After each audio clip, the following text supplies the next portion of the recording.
Nous sommes en direct avec le professeur Olivier Schwartz. Bonjour, professeur. Merci d'être avec nous. Bonjour, je ne vous entends pas. J'espère qu'on vous entend à l'antenne. Vous êtes responsable de l'unité virus et immunité à l'Institut Pasteur. Je ne dis pas de bêtises, hein, c'est bien cela. C'est exactement ça. Bon, heureux de vous recevoir ce matin. Pourquoi êtes-vous là? Pour nous donner les dernières informations autour de ce virus, des recherches, des traitements. J'aime donner la parole à des chercheurs, des scientifiques et des médecins plutôt qu'à des politiques actuellement, parce que nous voulons savoir. Nous avons besoin d'informations, la population a besoin d'informations, loin des polémiques qui font perdre du temps, de l'énergie et qui ne font strictement rien avancer. Alors, professeur Olivier Schwartz, première question, nous évoluons vers une épidémie généralisée sur le territoire français. C'est ce que tout le monde dit. J'ai juste une petite question. Vous, à l'Institut Pasteur, vous vivez avec le virus. Comment est-ce possible? Est-ce qu'il y a des personnes infectées à l'Institut Pasteur? Alors, à l'Institut Pasteur, nous sommes mobilisés pour travailler sur le virus. Nous avons différents axes de recherche. Nous faisons de la recherche fondamentale, d'une part. C'est très important de comprendre les mécanismes de multiplication des virus, de caractériser ce nouveau microbe d'une certaine façon. Et c'est très important non seulement pour la connaissance, mais également pour mettre au point de nouveaux traitements antiviraux, pour mettre au point des diagnostics et pour mettre au point des candidats vaccins, comme vous en avez sûrement entendu parler. Ma question, professeur. Ma question n'est pas innocente. Si je vous pose cette question, c'est pour rappeler, vous qui êtes cherché, qui côtoyez le virus en permanence, vous prenez d'immenses précautions. C'est pour rappeler à la population que les précautions sont indispensables. Tout à fait. Nous prenons les précautions préconisées par le gouvernement. Normalement, il y a environ 2500 personnes qui travaillent ici à l'Institut Pasteur à Paris. Et on estime qu'il y a actuellement 200 à 300 personnes qui sont mobilisées. Nous avons arrêté toutes les activités non prioritaires et nous nous consacrons donc à la recherche sur le coronavirus et à maintenir les expériences que l'on ne peut pas arrêter et qui durent parfois plusieurs mois ou plusieurs années.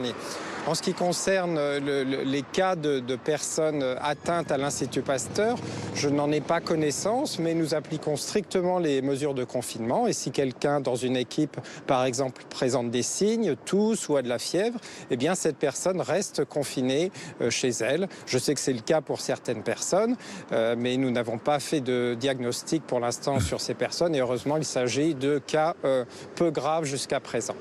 Bien, professeur Olivier Schwartz, tout le monde se pose la question. Le pic de l'épidémie, quand viendra? Est-ce que nous vivons actuellement le pic de l'épidémie? Quand viendra ce pic si ce n'est pas le cas?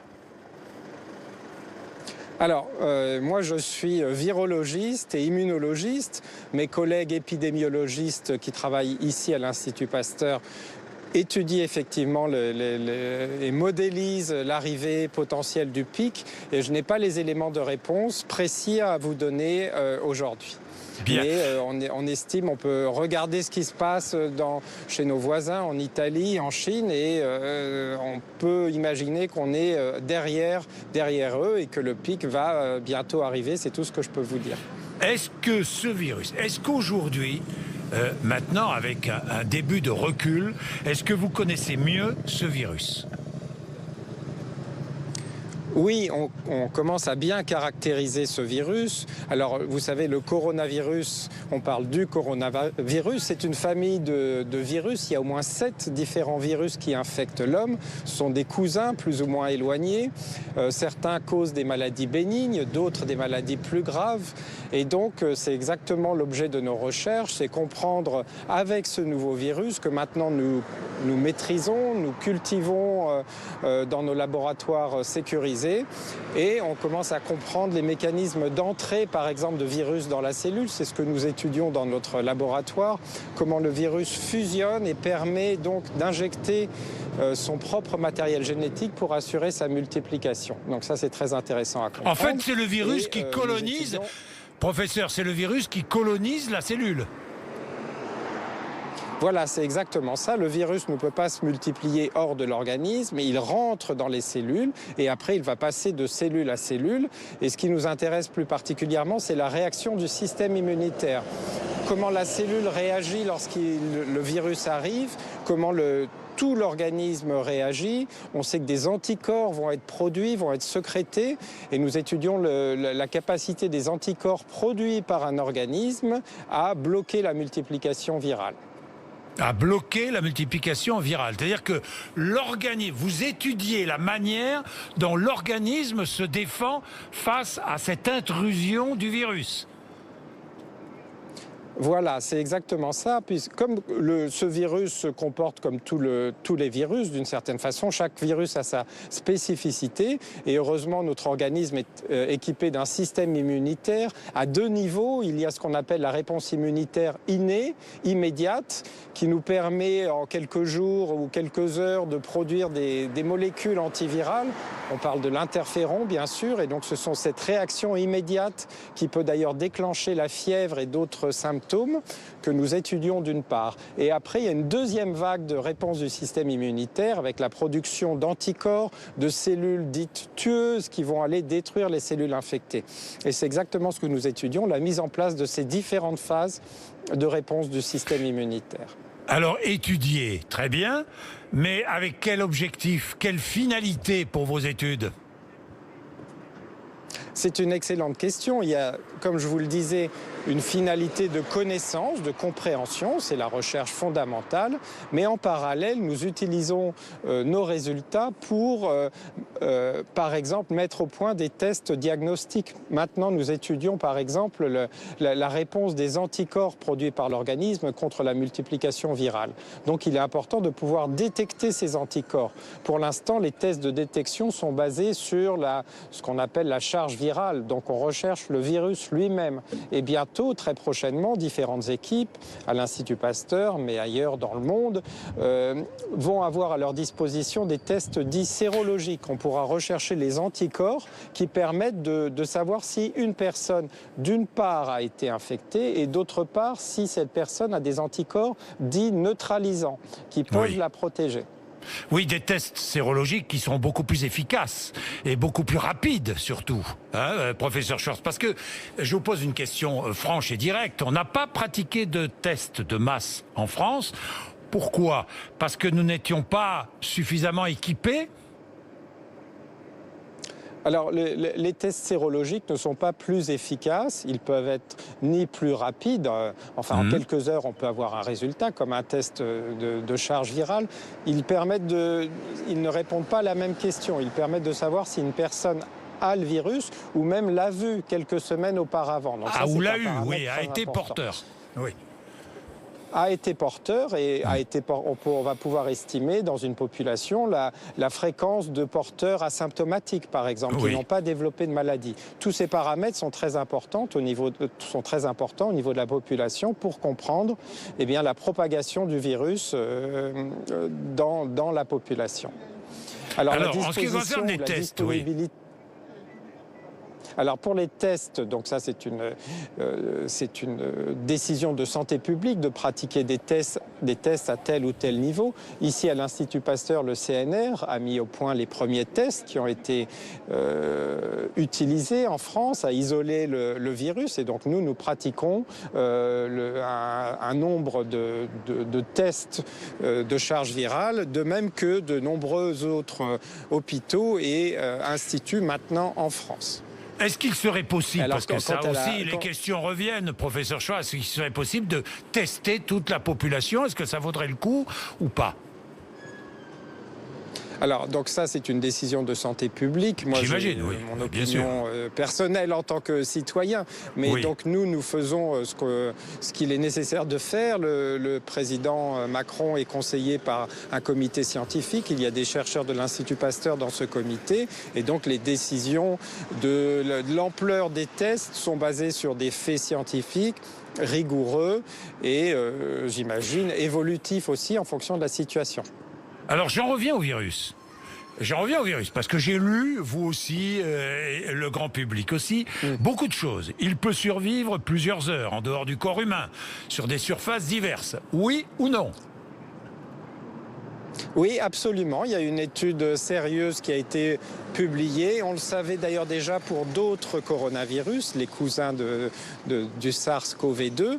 Le virus peut vivre quelques heures sur différentes surfaces. Alors les tests sont faits, les chercheurs ont mis des virus soit sur du plastique, sur du carton, sur des surfaces métalliques, et après on récupéré ces échantillons pour voir l'infectivité. Et en fonction du type d'échantillon, l'infectivité ou la demi-vie, on parle de la demi-vie, c'est-à-dire la durée pendant laquelle l'infectiosité diminue de moitié, varie de 3 à 12 heures par exemple en fonction des supports. 3 à 12 heures. Est-ce qu'il circule dans l'air? Je veux dire par là, est-ce qu'il peut être emporté par les vents, par exemple?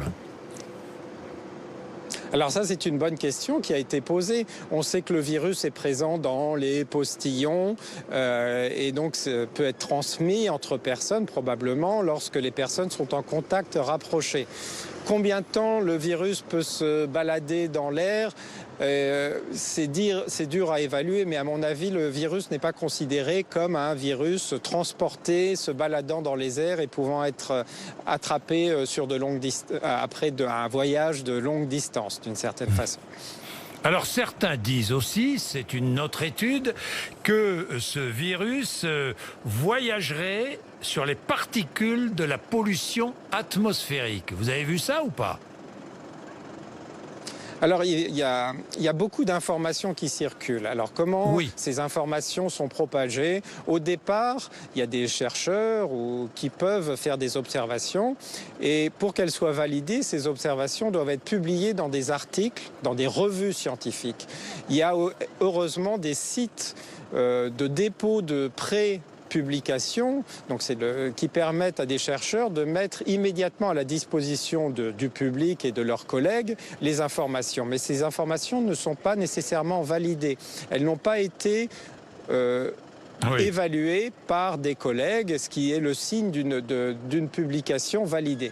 Donc il y a beaucoup d'informations qui sont postées sur ces sites et il est important d'abord qu'elles soient reproduites par d'autres équipes pour être validées et ensuite donc publiées dans des revues à comité de lecture. En ce qui concerne la propagation du virus sur des particules polluantes, je n'ai pas vu d'article sérieux sur ce sujet. Oui, il y avait juste une publication italienne qui expliquait que Wuhan était très pollué, que la région de Milan était très polluée, que Téhéran était très pollué et que ça aggraverait l'épidémie. Mais bon, vous n'avez pas de réponse à cette question pour l'instant. Non. Oui. Je pense que c'est plus la concentration de population que l'état de pollution qui permet la propagation du virus. Alors les tests, le gouvernement dit à la fin du confinement, nous verrons si le confinement est prolongé, il sera probablement prolongé, nous verrons s'il est durci, mais à la fin du confinement, il faudra tester. Ça, c'est ce que dit le ministre de la Santé, ça rejoint ce que vous disiez tout à l'heure. Il sera indispensable de tester au maximum. Alors, on verra à ce moment-là. Nous, à l'Institut Pasteur et dans d'autres instituts de recherche, nous mettons au point des tests qui permettront donc de voir le niveau d'exposition de la population en mesurant le taux d'anticorps présent chez les individus. Ces tests pourront être appliqués. C'est vrai qu'ils peuvent être utiles pour savoir si une personne a été infectée et maintenant protégée. Elle n'aura a priori plus besoin ou pourra prendre moins de protection si on sait qu'elle est déjà protégée. Bien sûr. Professeur, les traitements. Alors, là aussi, il y a plusieurs essais cliniques qui sont conduits un peu partout. L'INSERM, vous-même, je crois que vous pratiquez des essais cliniques actuellement, professeur. Alors, pas essais cliniques, mais sur les traitements. Quel est l'état de vos recherches? Ah oui. Alors, il y a le Reacting, est une organisation pilotée par l'INSERM et qui implique des collaborations avec le CNRS, avec l'Institut Pasteur et qui a pour mission de répondre à l'épidémie. Et Reacting, cette organisation a décidé de pratiquer des essais cliniques, ce qui est exactement ce qu'il faut faire. Certaines molécules ont été sélectionnées pour ces essais cliniques. Il y a un antiviral à large spectre qui s'appelle le Remdesivir, qui est une molécule qui bloque la multiplication de tous les virus à ARN, enfin de certains virus à ARN plutôt. On ne connaît pas son efficacité contre le coronavirus. Elle a été montrée comme active dans des tests en éprouvette et donc c'est important de la tester maintenant sur des individus. Il y a déjà eu des essais d'ailleurs dans d'autres pays. Il y a une autre molécule qui est en cours d'essai, qui va être testée, qui a été testé même, c'est le Kaletra. Donc c'est un antirétroviral, une antiprotéase contre le VIH. Certains articles préliminaires en Chine et en Corée ont montré que la molécule pouvait diminuer ou accélérer la guérison chez certains patients. Le problème, c'est que ces tests souvent sont faits sur un nombre très restreint de patients et c'est difficile de savoir, lorsqu'on teste une personne, qu'on lui donne un traitement, est-ce que il a été guéri parce qu'il a pris ce traitement, sachant qu'il y a des personnes qui guérissent spontanément. Et il y a récemment un article dans le New England Journal of Medicine, un journal très sérieux, qui a fait un vrai essai clinique avec le Kaletra. Ils ont pris 200 individus en aveugle, sans prennent la molécule, sans ne la prennent pas. Et quand ces tests sont faits de façon rigoureuse, on s'aperçoit que le Kaletra n'a pas d'effet chez les patients traités. Donc ça indique que cette piste, a priori, n'est pas intéressante à continuer d'explorer. Alors, que pensez-vous de la piste de la chloroquine dont on parle tant ? Alors, on en parle beaucoup. Là encore, il faut tester toutes les hypothèses. La chloroquine ou l'hydroxychloroquine, ce sont deux l'hydroxychloroquine, molécules oui, précisément. Voilà, il y a deux molécules proches. Alors, on entend parler à chaque nouvelle épidémie virale, ça a commencé avec le VIH, avec chikungunya, avec Ebola, de la piste chloroquine. Et lorsque cette molécule est testée, a été testée par exemple dans des tests cliniques contre d'autres virus, contre chikungunya, elle n'a pas montré d'effet antiviral. C'est intéressant de continuer à explorer son effet. Ce n'est pas une molécule antivirale stricto sensu. Elle n'agit pas sur le virus. Elle agit sur la cellule ou sur l'organisme, selon des mécanismes qu'on ne comprend pas très bien.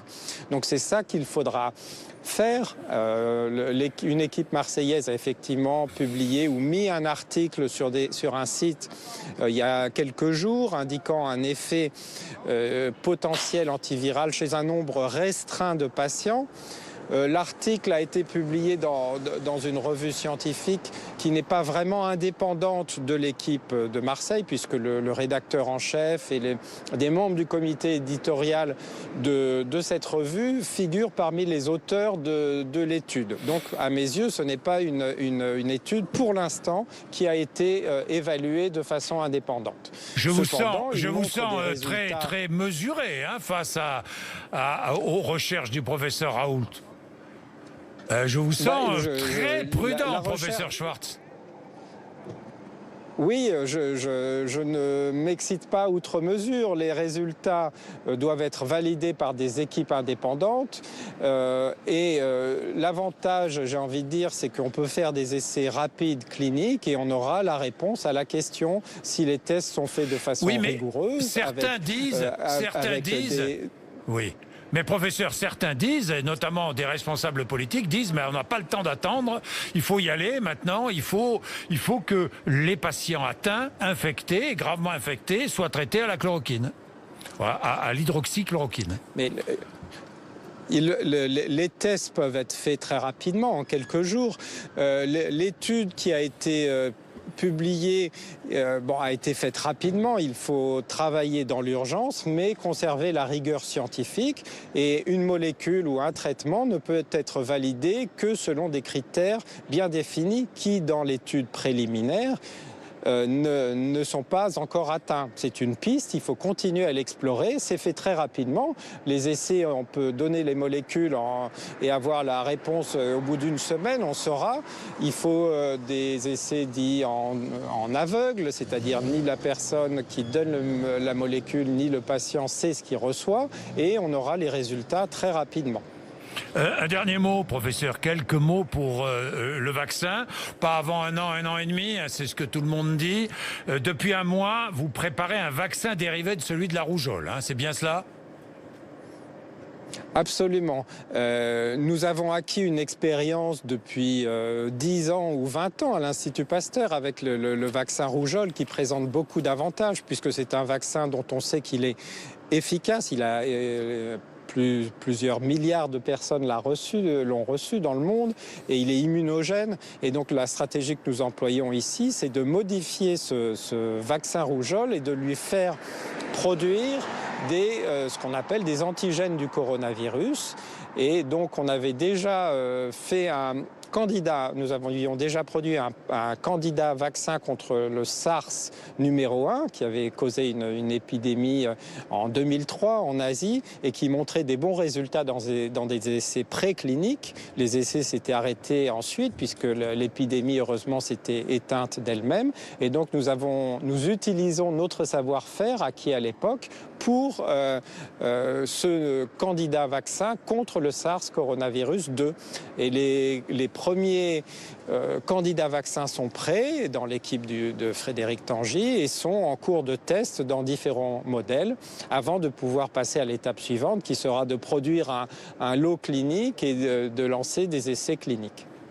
Merci professeur Schwartz d'avoir été avec nous ce matin. Professeur Olivier Schwartz, responsable merci beaucoup, hein, de l'unité virus et immunité. Vous voulez dire quelque chose ? Merci pour votre accueil. Merci beaucoup. Non, je voulais vous remercier pour votre accueil. Merci beaucoup, merci professeur Schwartz. Vous êtes sur RMC et BFM TV pour savoir et pour comprendre. Il est 8h55.